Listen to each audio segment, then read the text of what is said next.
An individual who is invested in the creation of their own identity through self-development and focused on growing, expanding, creating, and contributing has no time for hatred, resentment, division, and destruction.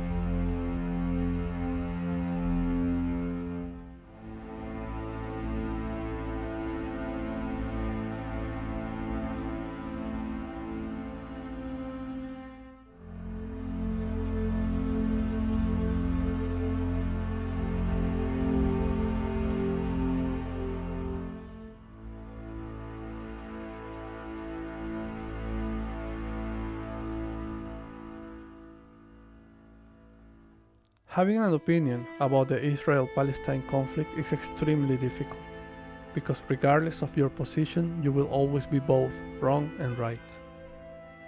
This initial statement alone will be enough to provoke controversy and condemnation and face backlash.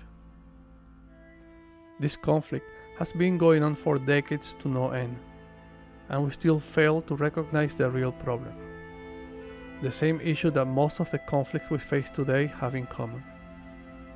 This is one of the cases in which our natural human behavior, our natural tendency as social animals to group ourselves into an identity, identify ourselves with a specific way of thinking, and behaving according to the precepts of a social construct is playing against ourselves. We fail to recognize there could be both evil and virtue in both positions. To condemn the evil actions of both sides of the conflict takes solid moral integrity. To feel compassion and understand the grievances of the opposition takes much more than that. It takes giving up on some of the ideological positions we hold so firmly. Attaching our identity to a specific ideology or position can be very dangerous without critical thinking and for the right purpose and motivation. It clouds our judgment, prevents us from seeing reality objectively, and destroys our ability to feel compassion for those unwilling victims involved in the conflict. The innocents caught in the crossfire. This is always the biggest problem in every conflict, those dehumanized by the term collateral damage. It might seem unfair and even inconvenient to some, but the responsibility and the expectation of self-accountability always falls on those who hold the highest power and the most advantageous position. It is up to them to consider and protect, or at least spare, the lives of the innocent. It takes mental stamina and strength to go against your own human nature, but you must avoid playing the identitarian game whenever possible. You must avoid at all costs developing your sense of individual identity according to the interest of a group, an ideology, or a movement, because the moment that happens, we are no longer talking about identity. We are talking about identitarianism. When the leaders of those crowds manipulate you, you become a pawn in their hands to be used against your own interest as an individual. Identitarianism replaces your human nature, dehumanizes you. It turns you into an entity you wouldn't even consider it could or should exist. You are no longer an individual.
The intention of this video is not to pass judgment or take a position.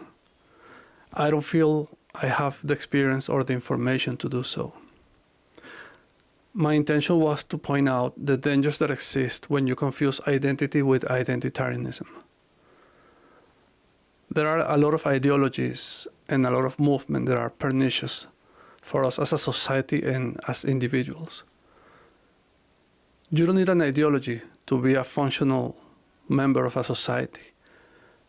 But if you do, because it's part of your process, you can always choose the elements that are most valuable, the elements that are more convenient and beneficial to you as a member of a community. I cannot afford to take a position because I have friends on both sides of the conflict.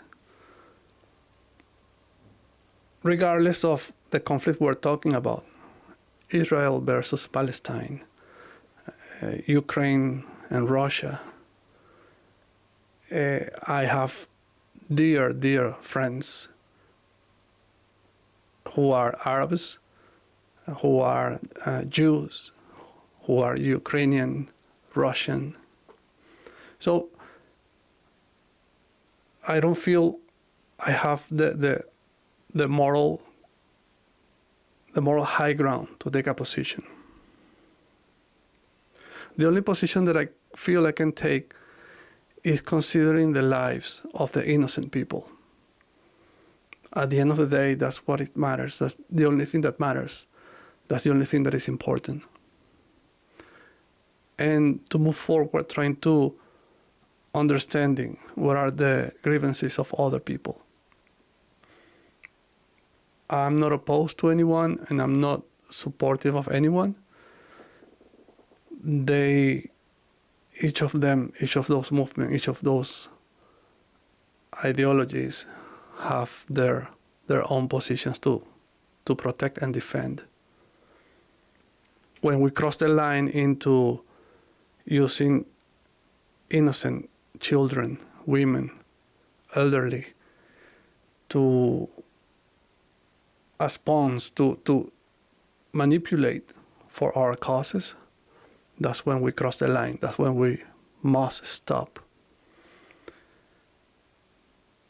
We cannot even delude ourselves with an idea of peace if we don't put away our identitarian ideologies.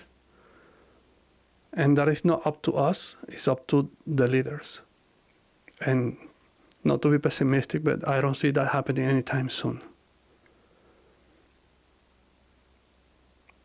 I just wanted to point out, as individual, usually the people who fall for identitarian ideologies are people who are the least educated, people who are resentful, scared, people who are angry. You have to avoid those feelings and sit down and meditate and think about it with a critical mind before you take a position.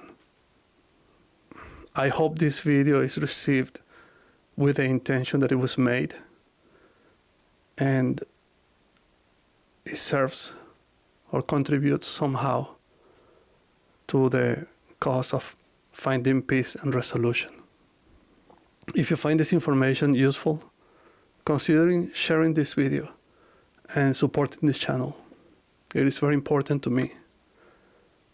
Give it a like and subscribe. Thank you.